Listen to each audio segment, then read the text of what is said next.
The adage I use on a regular basis is 90% of spiritual warfare is spiritual growth. And if being in fundraising mode is not an opportunity for spiritual growth, I don't know what is. Amen.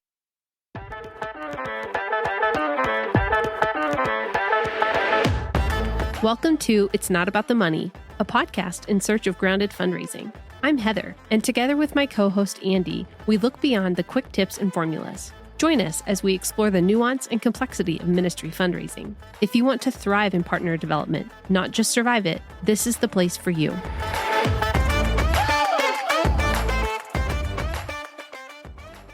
Hello, and welcome back to It's Not About the Money. North American missionaries are sometimes unaware of the spiritual realities of their home contexts, let alone the mission field. We'd love to introduce some key ideas or tools that they can hone and return to in times of need. We also believe the enemy may increase pressure even during the fundraising process, speaking doubt and fear and misdirecting our focus. And for those reasons, we are so excited to have Dr. Scott Moreau with us today. All right, so it's my privilege to introduce Dr. Scott Moreau, and we'll just call him Scott for the purposes of this episode. But Scott, you've been working at Wheaton College since 1991, and some of your professional interests might include contextualization of the Christian faith, issues related to phenomenology, which is folk religions and spiritual warfare, technology and missions. And for 16 years, he was the editor of Evangelical Missions Quarterly and the Encountering Missions series, which was published by Baker. He's written and edited over 20 books and 300 articles, and has received numerous recognitions for his writing, teaching, speaking, and service to society. So awesome to have you here with us, Scott. Thanks. It's great to be here. Yeah. And if you're interested in learning more about some of the stuff that he's written over the years, his published works, we'll be happy to link his bio in our show notes. So to get us started, just would you tell us a little bit about your story? What set you on this particular and unique life path? How does someone with a bachelor's in physics end up with a doctorate in missiology? First, maybe start out by I came to Christ as a senior in high school through the ministry of a para-local church organization called Young Life. As a result of that, I started questioning a lot of things. And up until that time, I knew I wanted to go in engineering. I knew I wanted to go to a good school. So I went to my first 2 years, University of Illinois in Champaign-Urbana. At that point in time, it was rated the number 2 engineering school in the country. And I was right where I wanted to be and absolutely loved it. Sophomore year, I went to a prayer meeting one day, and as I bowed my head in prayer, suddenly I wasn't there. I was standing before the Lord, and he asked me in a tone of voice reminiscent of my mom when she asked a question to which she already knew the answer. What are you going to do with your double E degree? Double E stands for electrical engineering. He knew all the lingo. And I said, nothing, I guess, because of the tone of voice with which he asked the question. And he said, that's right, it's time to move on. So I began the process then of saying, what do I do with this? I've been called into ministry. That's what I saw it as.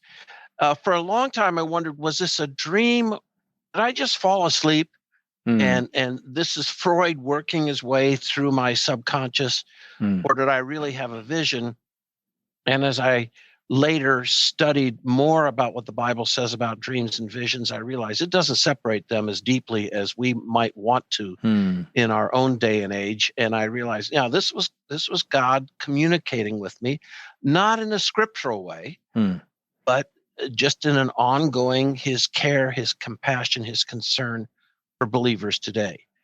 And as a result of that, then I wound up transferring schools from University of Illinois to Wheaton College. And there, when I went there, my mother wrote me a long letter saying they had seen I had been gifted in math and science since I was a young boy. So no matter what else I majored in, she insisted I at least have a double major in either math or science or something like that. When I came to Wheaton and saw how long it would take to graduate, I decided that shortness is the better side of valor, and I stayed with the physics major and did like it. Mm-hmm. And then I actually ended up teaching 2 years in physics in a public high school in a country known as Eswatini. At the time, it was Swaziland. Today, it's Eswatini. Okay. And I taught in a public high school there. So that's a piece of the story. How I wound up at Wheaton is a whole nother story. But eventually, I did go back for seminary, and I knew I needed a doctorate because I wanted to go back to Africa to teach in a seminary. But every time I looked at electives at the school where I went to, I realized the only really interesting electives were in this thing called missiology. And so that's what I started taking. And it's not because the teachers were the best or the most fascinating, it's because the subject was absolutely fascinating to me. And so that's why I stuck with that and wound up now as a doctor of missiology. And that's what I've been teaching in here at Wheaton for the last 31 years. Before that, 7 years in Nairobi, Kenya. Let's take a look now. Spiritual warfare is one of your academic areas of focus, we could say. And we see it portrayed in the media in certain ways. You've got kind of like this Looney Tunes angel on one shoulder, devil on the other shoulder that we see from a young age. We have movies like The City of Angels with Nick Cage and Meg Ryan, where you have he is an angel. You have modern horror movies that illustrate kind of oppression and possession. Can you give us kind of an overview of just an idea of what spiritual warfare can look like? I would say kind of the bottom line is Scripture portrays an enemy who has an organized type of hierarchy. That's Satan and his demons, whose goal it is to thwart God's plan to bless the nations. And they have a plan to, dare I use this word, anti-bless, curse people and societies. And I see spiritual warfare fought at least 2 levels. Others have talked about more levels than this, but at least 2 levels. And one is inside the individual, and in effect, a war for your soul, but also in society, a war on society. I'm fascinating watching this most recent political election where it seems like every ad has to demonize the other candidate rather than talk about the virtues of the candidate that it really is promoting. Right. And I can't tell you how many times living in Illinois, I've seen on the commercials, too extreme for Illinois. And, the characterization. So at the same point in time, though, I would say Satan is a master contextualizer. So if we live in a society in which techno magic is making a type of appearance, and just think of the Marvel universe, think of the DC universe when I'm talking superheroes, and even the question that's become common among American public today: what's your superpower? We're living in a golden age of science fiction and fantasy, especially on the screen, and you referred to things on the screen as well too. And so, in one sense, battle is with a teenage boy who has just discovered pornography, and realizes he can run rings around his parents, and watching inappropriate pictures, whether movies or stills, of women as objects of exploitation. He's not thinking that. He's thinking with his hormones. And in one sense, Satan wants to take advantage of that opportunity without it having to be demonic. It's part and parcel of the culture. And so I would say spiritual warfare at the individual level is recognizing the scripts that I grew up with and how Satan wants to use those scripts. And when I say scripts, it's it's mundane things like when I feel sick, what do I do? When I want to be greedy, what do I do? When I want to be generous, what do I do? I learned all these scripts unconsciously growing up. So you and I always have these tapes, these little snippets playing around in our mind. Soundtracks. And how can Satan, how can Satan manipulate them or shift them or utilize them? And right now, you can't see it. If you could see my face, you can't see the woundedness that I carry, and I can't see the woundedness that you carry. And when we are wounded, a message comes in. And usually that message is a message that's shame or brokenness. I'm no good, or I'm not good enough, or something is wrong with me. And to the extent you internalize that message, and in part because of human sin, you internalize it, and it doesn't mean the message is completely wrong, but you make it a piece of yourself. So even when you come to Christ, you carry that message with you. That message is not automatically eliminated. I remember telling my older brother when I was 10 years old that I loved a girl, and we never used those words in my family. And I said, have you ever loved a girl? He said, no. Why? He said, well, I said, because I think I love a girl. He said, oh, really? What's her name? And I told him the name, and his eyes got big, and I realized I had just given him the biggest weapon in the history of family warfare. And it was four of us boys growing up together, and he was number 2 and I was number 3. And he did use that for years to come. And I remember vowing to myself as a 10-year-old, I will never tell anyone how I feel about anyone ever again. Okay, there's the message. Because there's something wrong with me. I have a brokenness inside of me that makes me unhealthy. It's a shameful thing. I don't want people to know how filled with shame I am. And so spiritual warfare is, on the individual level, spiritual growth.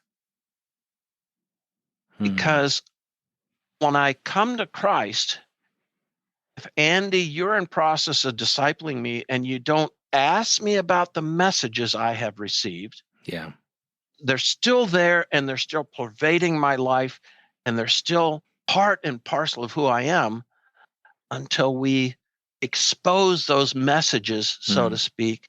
That can be painful. Do you want to expose your own shame? Right. I don't. And yet that's part of what, to me, a spiritual warfare discipleship process helps me be able to do, to be more honest with myself. And that made me feel like a loser when it came to male-female relationships.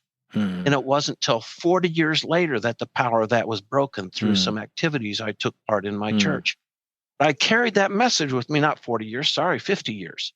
Wow. That's one idea. So in other words, it's not all about finding, there wasn't a demon of loserness inside of me. Right. It was a message that Satan was more than happy to activate on a regular basis in my head in ways that reinforced that message and made me feel even more of a loser as a result of it. Yeah. And so coming against that message was an important part of my own growth. Yeah.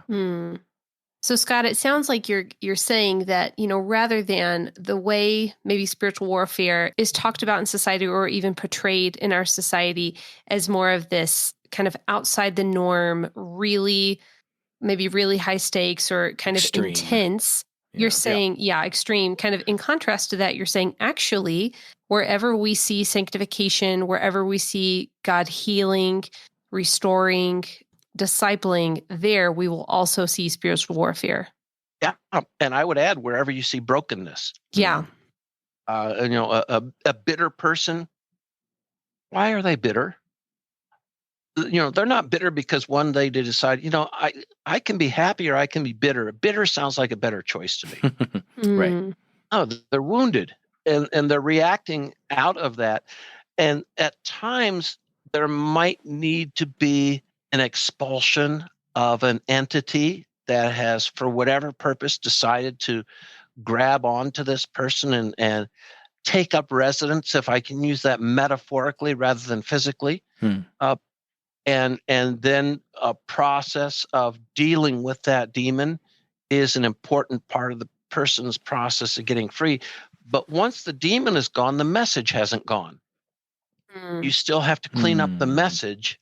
It's just that the agent that was energizing that message cannot use it in the same way anymore. And so, it's been funny, Andy. You mentioned that this has been one of my chief academic areas of focus. I can tell you, I've tried to avoid being known as the demon person on Wheaton College's campus, right? Because that's not healthy in the academic environment. Sure. And on the one side, it's forced me to look for tools and to understand the broader scope of how Satan impacts people without denying the reality that Satan does impact people. And that's been a harder one for people at places like Wheaton to handle. Theologically, Wheaton College, by and large, says, yes, Satan is working and active. But at the same point in time, putting feet on that on the campus can be a very challenging thing to do. Right. And I feel that challenge as a physics major because I have a scientific orientation. Right. But that doesn't mean I do experiments with demons. No, and I don't look for demonic force fields or anything like that. Sure. But it is more, what are the tapes that guide us? And then I talked about the individual level. Then the corporate level is also another thing. You think of the racism that's present in the United States, and I realized there's just as much racism in other countries around the world that I've traveled. Ours happens to be a strong black-white issue, and in no small measure because the atrocities that Black people experience by being not escaping from religious persecution in their homelands as the Europeans did, but being captured and sold into slavery and shipped over en masse in unbelievably horrible conditions. And so we have a challenge of things like Black Lives Matter, and I would add to God. Black lives do matter to God. And wherever I see them marginalized, that's space where God is at work and space where I need to come alongside God at work. But that means it's one thing in the United States, but it's something different in Brazil.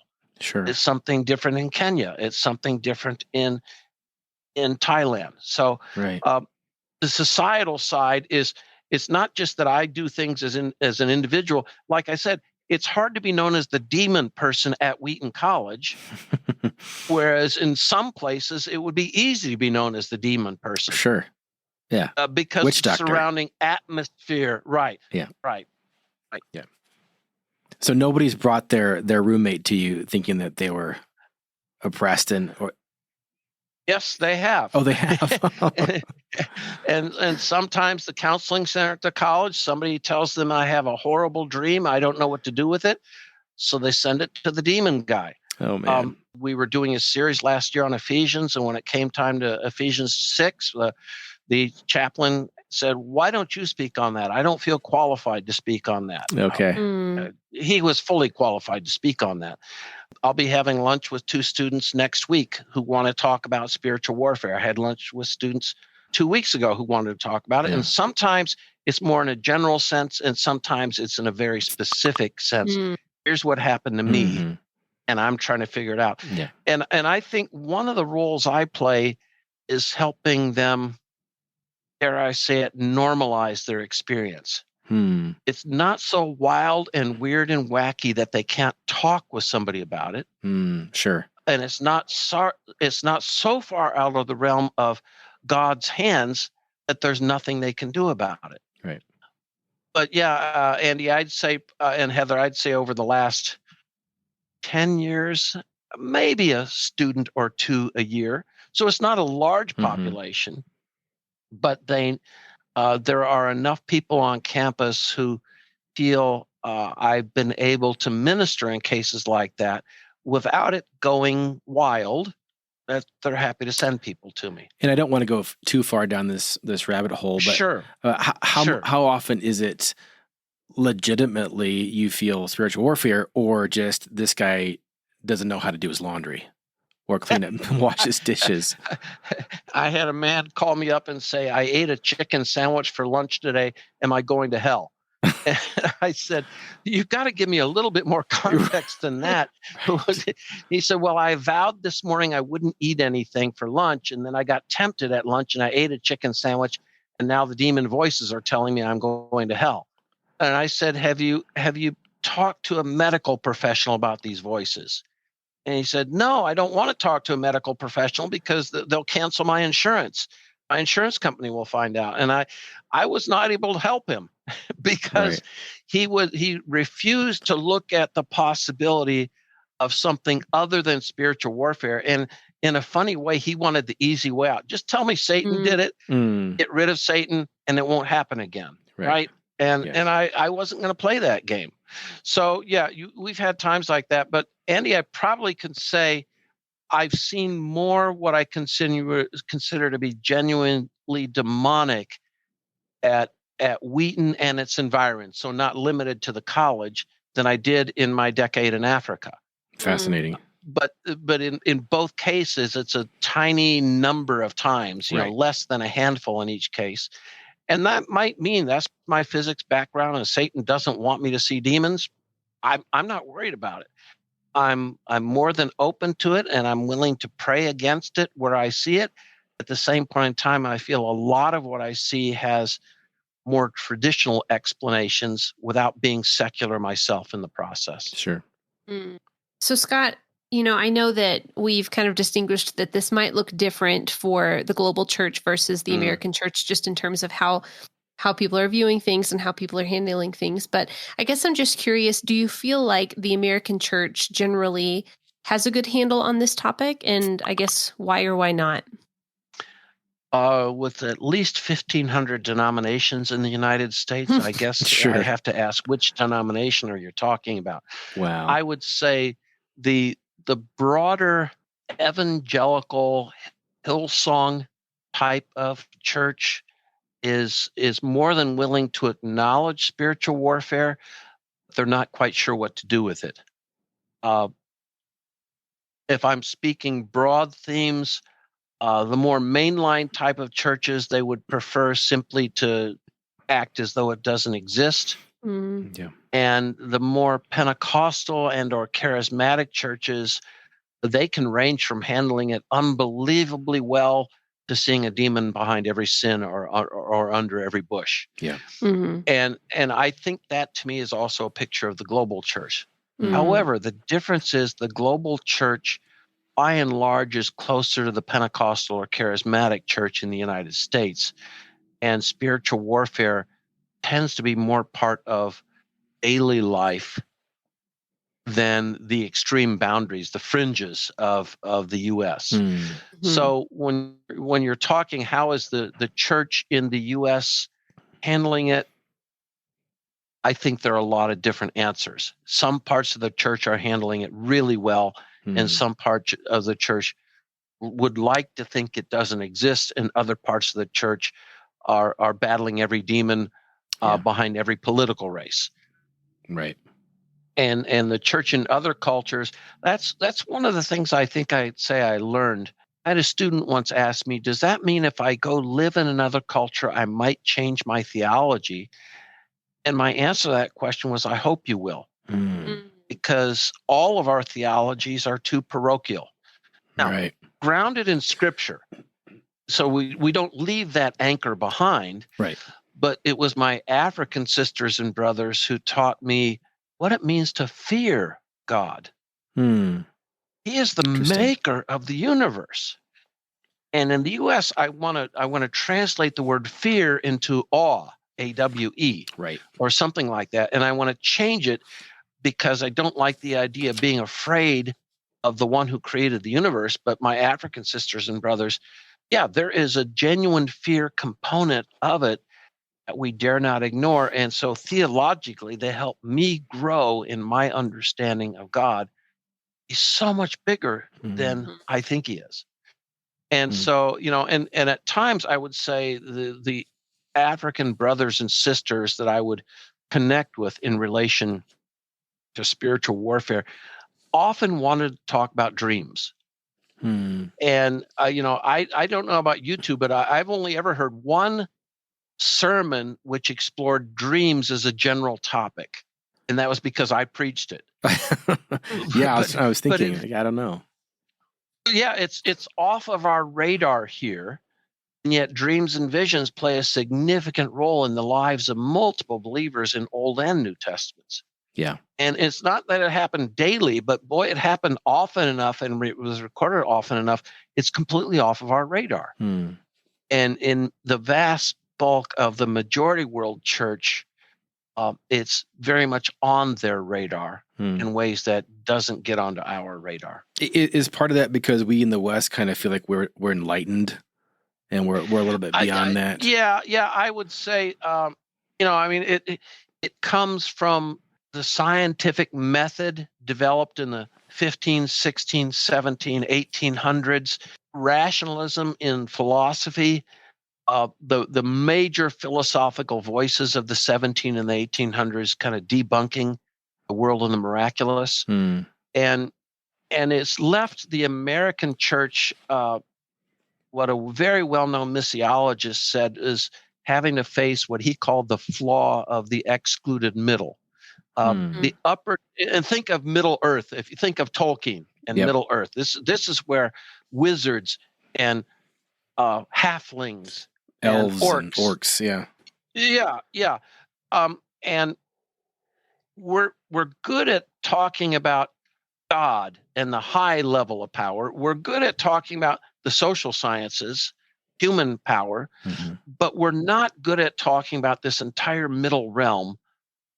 Even though I can drive down a nearby road and look at this, get your palm read for a $10 special today. Sure. And that's a middle realm encounter, whether we talk about our own departed ancestors or whether we talk about spirits or whether we talk about the demonic or luck or witchcraft, evil eye, things like that. Yeah, all that kind of stuff is something that too often our missionaries are not well trained to consider, and it's kind of off of their radar, but is very much on the radar of the people among whom they minister. When we think about fundraising and how spiritual warfare might play into that, because everybody is coming from a different background, it's hard to, there's not really a consensus on it. So yeah, that's right. I think fascinating as we kind of get deeper into that here. I would say that the main role for us, the main thing to keep in mind is that God oversees the process. So, as Josh McDowell said, I major on God and I minor on Satan. So Satan doesn't deserve the same level of influence and impact, but that doesn't mean I pretend as though Satan doesn't exist. Yeah. Actually, Scott, as you were talking earlier about just, the factors of spiritual warfare, both inside the individual and then in society, I really think a lot of the ways that we see spiritual warfare showing up in fundraising are just around these scripts that we have that we're unaware of, and that he's just really, he being the enemy, the one working against God's goodness in the world, that he very much wants to exploit and really drive home in order to render us ineffective or isolated or scared or doubtful. I think there's so much benefit, even in the beginning and throughout the fundraising season, of really understanding, yet again, it's not about the money. There's process of formation that God is doing that's really preparing you for ministry and helping you see these scripts that aren't just going to show up in fundraising, but will show up in every good endeavor in your life, right? Right. And really, to that, I guess, to your other point about at the societal level, I mean, I think I could say for at least the American population, the American church, there are definitely some ways that I feel like spiritual warfare are playing out in the fundraising sphere, just at the societal level, in just kind of the maybe an increased apathy towards what's happening out there when things next door are terrible, or just a jadedness, or even just a disconnect from our resources as ultimately belonging to the Lord. I guess there's so many ways societally that I feel like the enemy is picking up on scripts that we have as a society, or on wounds that we have as a society, and in that way trying to influence the free exchange of God's resources towards his purposes. Yeah, I agree. And I believe that places I see it, but I can say this: in 77 summer, when I was raising my own financial support, I had several people tell me, we need to take care of our problems here first. Sure. And I heard the objection from my own mother in particular, who didn't want me begging for money from people, because that was her frame of reference. I don't think those scripts towards fundraising have gone away. Right. And at the same time, I found that when people saw or believed they saw that God was going to be utilizing me in some way, they were more ready to get on board when they saw an organic enthusiasm rather than a contrived enthusiasm. When I didn't come across as a used car salesman. Sure. But that didn't leave out the need for me to be persistent in pursuing opportunities. And it was hard. It was hard to ask people, because I grew up, and as most people do who are like me in the United States, independent and individual. And to ask people for money was emotionally a hard thing to do. And I found one of my problems also was seeing people as dollar signs rather than as people. Oh, this person's wealthy, let me ask him or her. Right. Or you meet somebody and when I would meet somebody, especially when we were home on sabbatical, or on furlough, or on home assignment, whichever is the right word to be using these days, right, I found myself tempted to use people. They became, to use Martin Buber's term, they became IT to me rather than thous to me. And it wasn't reciprocal. It was, what can I get from you? Right. And that was hard on me internally, because I felt that tension, and I didn't like that in myself. You added a new filter. Part of spiritual warfare for me is being able to be honest with myself about what I'm thinking and feeling. And I didn't face this, but I had friends who did, who were unsuccessful in their fundraising. Oh, boy, were they discouraged. Yeah. And they took that as a signal of God's disfavor. I'm a failure. It brought shame issues up to the surface. And even those of us who were successful, I was nominally successful. I was always stressed as to whether I would have enough from month to month to cover all of my needs. And I found it possibly be materialistic while earning $13,000 a year with a family of 5 at that point in time, because I hadn't let go. And it's funny now that I'm in a position where I'm receiving a salary and it's more than $13,000 a year at Wheaton. I haven't let go of some of that, and that's a little bit frustrating to me as well too. Not that I see people in that way. I'm not looking for opportunities to raise funds anymore. Right. For 14 years of fundraising, it locked an orientation into me that I wish it hadn't. Sure. Yeah. You added a filter. And so it wasn't just, can I be friends with this person? Do we like the same hobbies? It's, well, I should make an effort because there's a potential that they could share a vision that I am passionate about. They might be a donor. Right. They might be a donor. Yeah. So, given that you have changed quite a bit since you were in the season of fundraising, I'm curious what your the 3 words that you would have used to describe fundraising then, and then perhaps what are the 3 words that would come to mind first for you now? Then would be trust, fear. So that's a negative word as well as a positive word, and obedience. Because to me, it was obedience to a vision that I had received. That made it easier for me to believe this is what God had called me to do. And I think it's one of the reasons we, in mission circles, so focus on this word call that we kind of abuse it theologically. Because if you know you have a call, it gives you a certain psychological edge. If I'm gonna try and look at it as an outside observer who's not going to spiritualize too much, if I know I'm called of God, then I'm going to have a level of confidence going into support raising. Whereas if I'm not completely sure, and that's why a lot of organizations really focus on that call picture. Sure. But sometimes we overdo that. So 3 words today: trust. Still, when I think of pending retirement, and I think of the reality that maybe I'll join a faith mission organization, because it pops up in my head every once in a while. Would it be as scary? Well, no, because now I have Social Security. Now I have things that I didn't have that give me a level of financial security. I probably would just need to raise travel funds or administrative funds rather than salary related funds. So today it would be more security for me personally.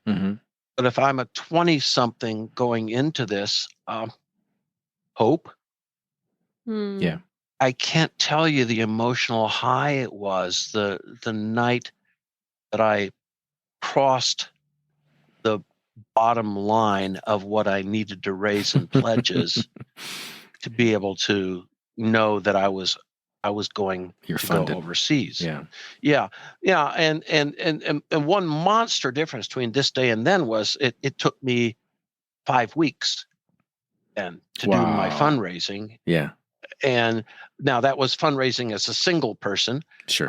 I had to raise, I remember this number, $752 a month, which in today's economy sounds like, what?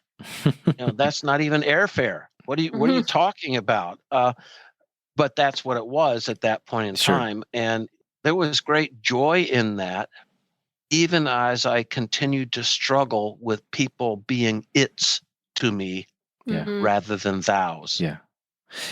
I often feel like fundraising forces us back into relationships that otherwise we would have probably been quite comfortable neglecting.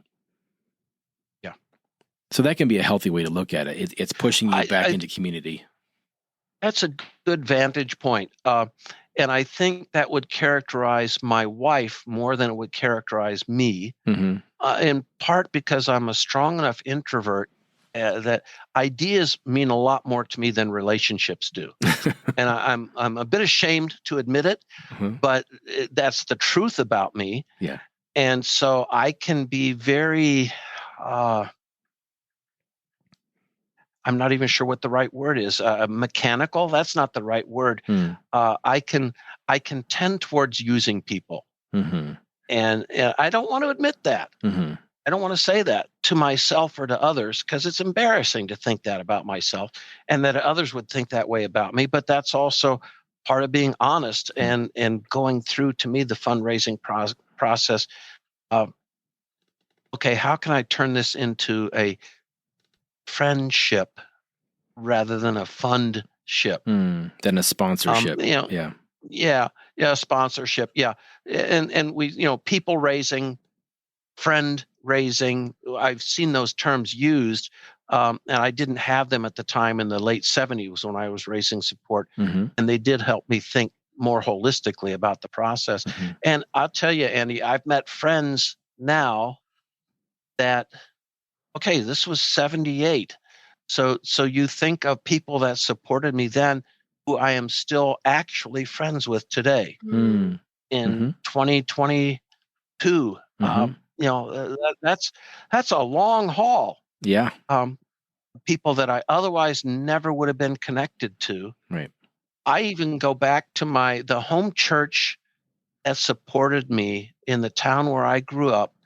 And right now, they have been giving to the scholarships to the school where I taught in Kenya ever since I've been home. So for 32 years, Wow. they've given probably well over $250,000 Wow. to that school.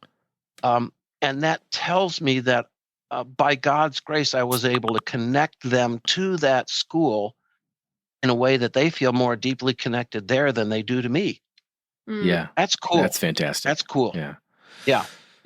Well, I want to circle back. You mentioned fear in one of your three words.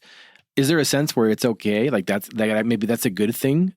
Exactly. Yeah. Yeah. Yeah, because you're moving into a challenge that you've never done before, and it's a scary part because there was a voice inside of me, a message, a tape that was saying, I'm begging for money. Yeah. And I had to acknowledge that voice and open up. And if I don't do it, what is that? Is this a failure of God? Yeah.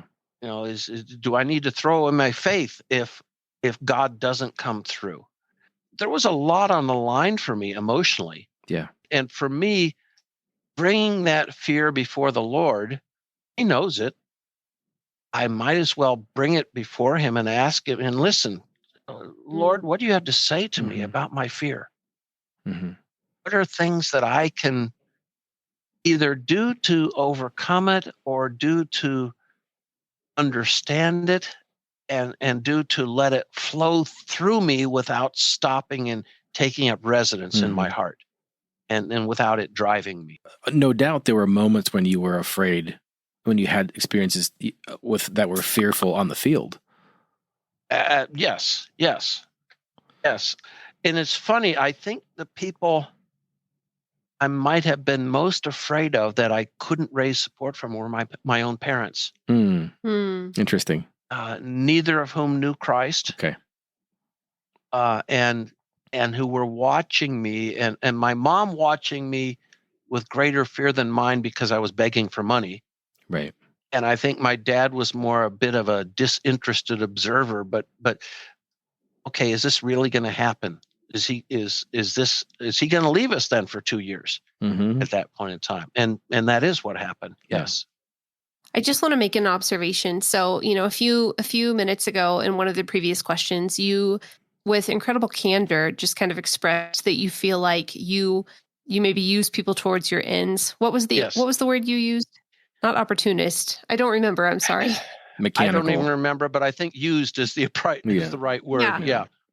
Yeah, but you acknowledged that and you said, I hate to say that, but that's the truth. And then you just acknowledged that there was fear. And in acknowledging that, you said that you took that to the Lord and you said, Lord, like, I'm afraid, what do I do? And I think that's just such a powerful example for how we flipped the script and really how we fight back in spiritual warfare, right? Like there are going to be these thoughts, these feelings that we have, but it's just so important to be seen and known, whether you are saying it to other people, like other embodied people, like Andy and I, or whether you're taking that to the Lord. And that's where I think the stronghold can be broken is just in the acknowledging and certainly in the going to the Lord and asking Him, like, how do you see this? What do you think of this? Please renew my mind in this. And so I guess, I know that we will be talking later about some tools and some ways that people can really think about how to handle spiritual warfare in their life. But I just wanted to kind of acknowledge that I think you've modeled it powerfully in just being honest and then in being seen and then taking it to the Lord in prayer. Thank you.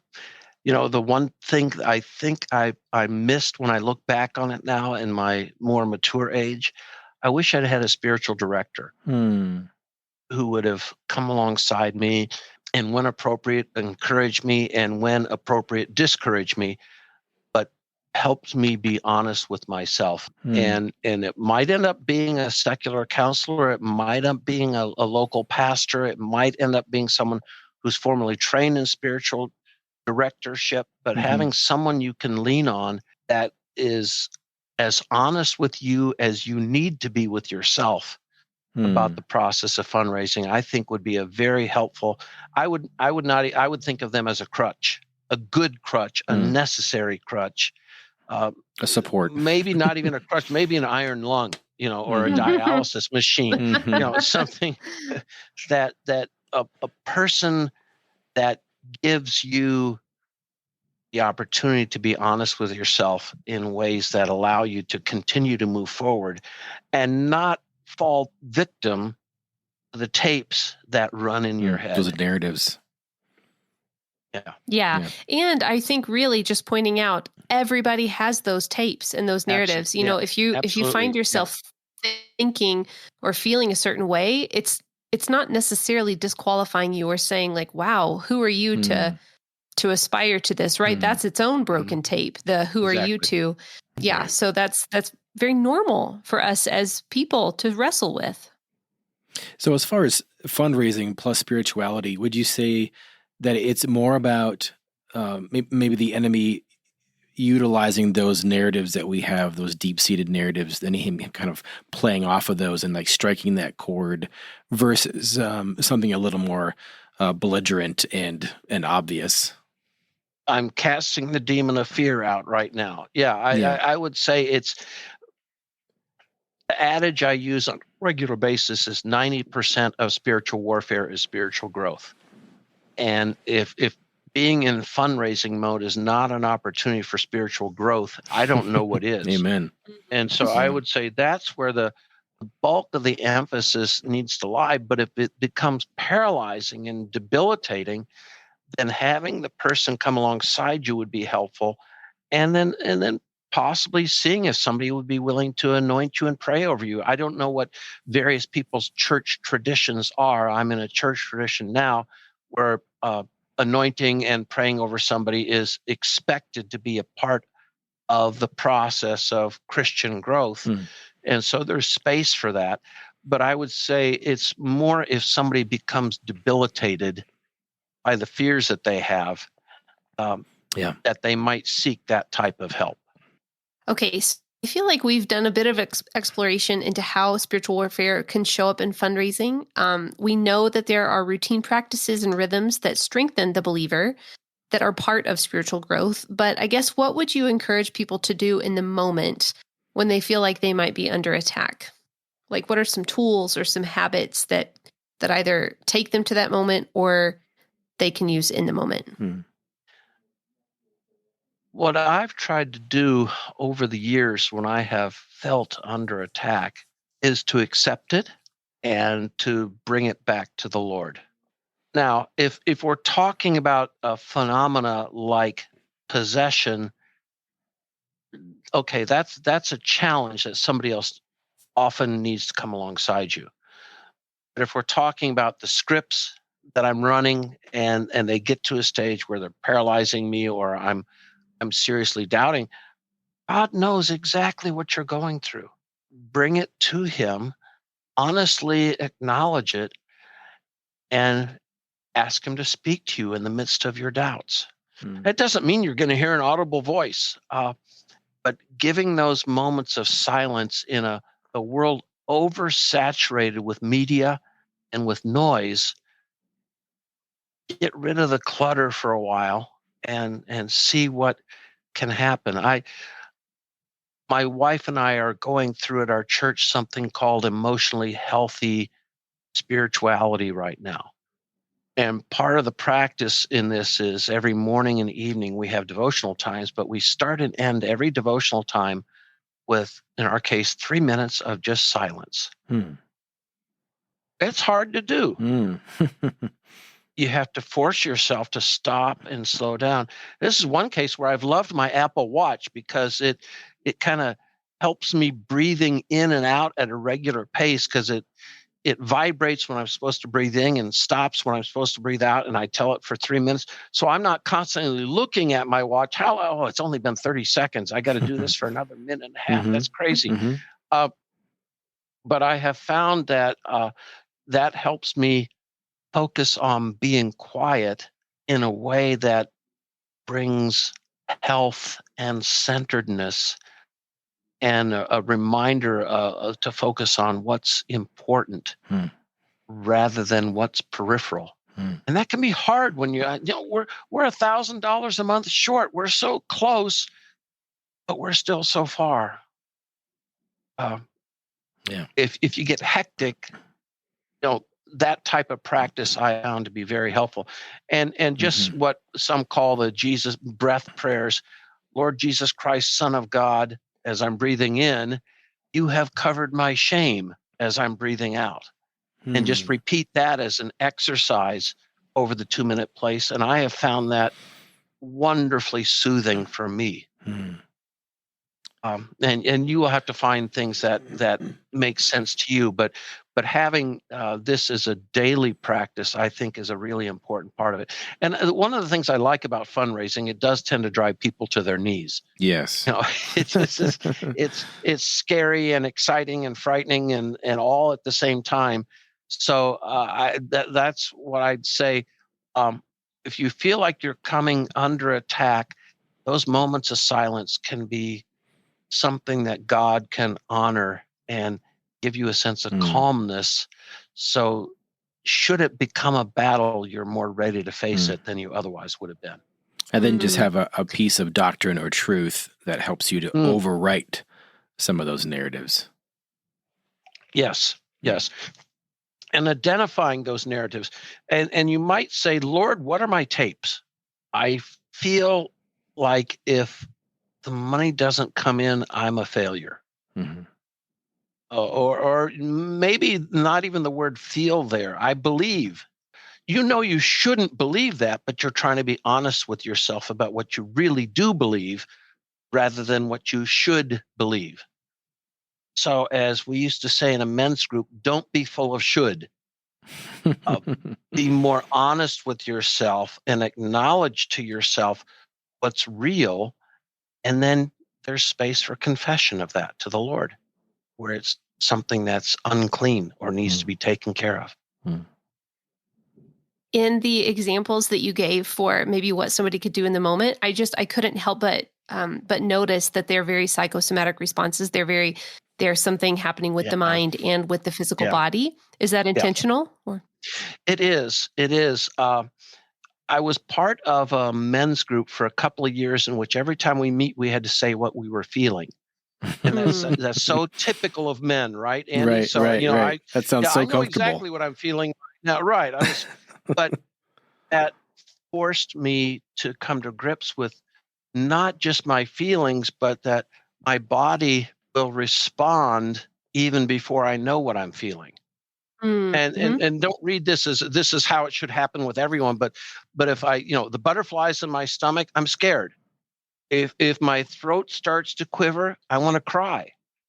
If my hands start clenching, it means I'm angry. And sometimes I'm looking for those physical signals if I don't know what I'm feeling, because in the heat of moments, sometimes I can be so flooded. I don't even know what I'm feeling. And this exercise enabled me, Lord, I'm scared. Speak to me in my fear. Lord, I'm angry. I need a timeout. Lord, I'm so sad. I just want to break down and weep, but I don't know why. And I don't always know why. But that's, just being honest with those level of feelings for me, because fundraising brings this stuff to the surface. Yes. And it is an opportunity to wrestle with it in more significant ways, because it's, as we say in the metaphor, it's squeezing the toothpaste tube, and you get to see what comes out of you when that tube gets squeezed. I bet you didn't think we would talk about emotions when we're talking about spiritual warfare, did you? Well, I think our purpose is try to help people wrestle with all the different things from different perspectives. And we want to address spiritual warfare. We want to address emotion and just baggage and trauma and everything that could be happening to somebody. There's a reason why people don't get into fundraising. It exposes you, like you said, and it makes you vulnerable. It does. It's a hard thing. It's scary. Yeah. In wrapping up here, I think as a professor, you're accustomed to assigning homework. So if you could assign homework or even just recommend some reading to our listeners, what would it be? Okay, let me go the psychosomatic direction, Heather, because that's already a place I've been. I would say Kurt Thompson's book, The Soul of Shame. I wondered why he wrote about me. When, of course, clearly he wasn't. That helped me come to grips with the emotions of the tapes that are underlying. There are good books that if you Google or anything on friend raising or people raising, you'll find viable resources there. I don't have one in particular because I've not been in that mode for 30 years. I've not kept up with the literature, but those are the types of ideas I've seen come up. In terms of spiritual warfare, probably Clinton Arnold. He is oversees Talbot School of Theology. And he's written a book that came out in like 1995. So it's been around a long time and it stood the test of time. 3 crucial questions about spiritual warfare. And I will go ahead and plug myself. Do it. It's a book called Essentials of Spiritual Warfare, Equipped to Win the Battle. That's available from WIPF and Stock, WIPF and Stock. Yeah. So those are 3 things I would suggest as good starter points. You have to understand when you're asking an academic this question, it's impossible to limit myself, but I'm going to. Doggone it. If our listeners could see what we see, Dr. Moreau is in his office surrounded by floor-to-ceiling bookshelves. Well, it has been a delight and pleasure to have you on with us today. I'm really so encouraged by just some of the ways you were able to reframe spiritual warfare and really equip people to recognize that and to really just open themselves up for God's work of healing and equipping and moving them forward. So thank you so much for that. We do like to ask all of our guests as we end the show one question. And that is, so you have $10,000 that you have to give away today. You have 5 seconds to decide who or what do you give it to and why. I've been working with a group training church planters of a closed country in missions, and I would give it to that group to help them train the indigenous church planters in that country. It's funny, just as we ended this time, I get an email from GoFundMe. Oh, so yeah. Right on cue. All right. Really appreciate it. All right. God bless. Blessings. It's Not About the Money is presented by Provisio Fundraising Solutions. Provisio equips support-based workers with flexible training, practical resources, and one-on-one coaching. Find out more at provisiofundraising.com.